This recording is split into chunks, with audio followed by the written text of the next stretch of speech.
সালামু আলাইকুম। আর ফুডও শ্বাস করা যায়। এরপরে যে যারা 210 শ্বাস করে ফাইনাল সুযোগন আছে এরা নিজেরা ব্যবহার করতে পারবে। আসসালাম ভাবে এক শ্বাসে এতটুকু হইলো, খুব সুন্দর শ্বাস দেখতেছি। আপনারা নিজেরা লাগলে কিনে নিতে পারেন। এরপরে যে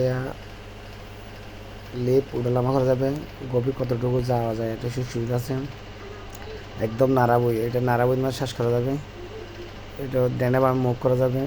এটাও কমপ্লিট করা আছে আর কি। আপনারা নিজেরা দেখতে পাচ্ছেন জিনিসটা কীরকম শ্বাস হচ্ছে। হয়তো ফিনিশিং এখানে শুকনা তো একদম ফিনিশিং দেখলাম যে এক শ্বাসে এতটুকু হইলো আর কি। আপনারা দেখে নিজেরা বুঝতে পারবেন যারা শ্বাস করেন। এরপর আরেকটা জিনিস দেখালাম আপনাদেরকে, একদম কোণ ধরে আইলের একদম ফাঁসে ধরে খুব ফিনিশিংয়ের শ্বাস আসতেছে। সালামু আলাইকুম।